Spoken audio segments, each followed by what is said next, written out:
Next question, James, we'll begin with you. Tell us a little bit about what you do in your spare time. Are you a reader? If so, what do you like to read? Well, lately I like to read my computer screen and fill out endorsement questionnaires, as well as submissions to the newspaper. But no, I'm an avid reader, and the type of reading that I enjoy is historical reading. A couple of my favorite authors were Winston Churchill, biographies about him. Great one about American Caesar, Douglas MacArthur, by Michener. John Keegan, the historian, and Victor Davis Hanson, another great historian about the Peloponnesian War. In my recreational time, my wife said, well, now that you're a politician, why don't you take the cover off the boat? Why can't we go out on the boat? And what about your regular job? Why don't you do that? I've got 4 kids. I love to be with them. I get up early. I go to bed at night. But again, in my spare time, I like to read, walk, and do politics. I read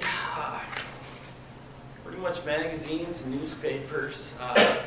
One of the only books I've ever read is the Bible, and it's all that I needed to read, the Bible. It's my words to live by. You know,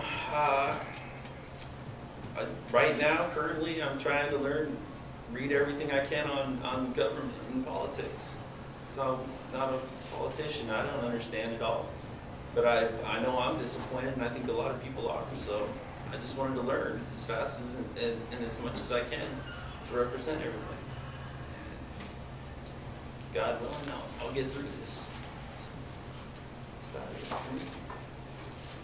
Aaron, we'll begin with you on the next question. Why do we have regional government that is unelected and unaccountable, setting policy and using tax dollars? I guess because people voted that way to let that happen. I mean, I'm assuming that's probably more the new regional parks district or metropolitan parks district they're trying to start in Kingston or something like that. You have people that just vote for things that sound good, and then we get stuck with the bill. People have their motives to get things going, and I don't understand it. It doesn't make sense to me. It seems like it's not streamlining government, and it lets money go places it shouldn't go. And I don't agree with that regional government stuff. So that's it. James? Well, sure, it's a national trend, but it has to do with a belief, a big government belief, that any problem that you have can obviously be solved by more government and more regulation. It's like a spider's web, a labyrinth of government intertwining that they form to basically to get their way, and the overregulation puts a stranglehold on a lot of business. While they may be well-intentioned, you've got the county interacting. Big thing is Ralph was not here, was talking about was the networking she would do with the various governments, with the county government, with the state government, with the Bainbridge government interacting with this government. What it does is it forms a Kevlar shield for government to get what they want. We are being waterboarded by overregulation and over-government. Government is too big. It's too big.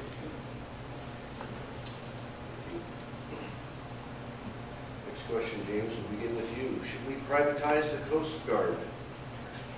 It's a silly question, no. No. Aaron, we'll move on to you. If the Democrats prevail, will you join the party or will you vote for the people? I will vote for the people. That's one of my priorities, to vote for the people, because I don't think we're being heard. And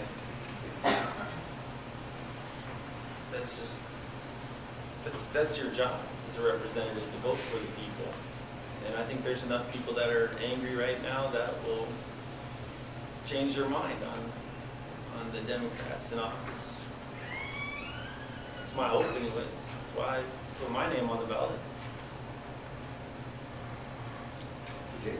Sir, repeat the question? Absolutely. It's an interesting one, but I want to hear it. But if the Democrats prevail, will you join the party, or will you vote for the people? Frankly, I don't understand the question.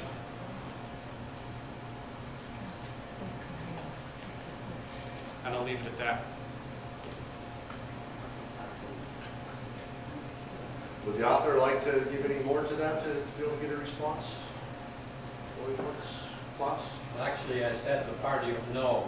The Republicans have been blocking everything, you know, at the in the legislature. So will you join the party of no, or will you vote for the people? Why don't we give Mr. Winters another chance to answer the real question as opposed to its, you know, that was sort of a derivative of it. Oh, all right. Well, to me, you have to work cross-party lines to make things move forward in this state. There's no reason to keep on fighting and bickering between each other, saying you're right, I'm wrong, or I'm right, you're wrong. There's no reason for that. It's what's for the benefit of the people.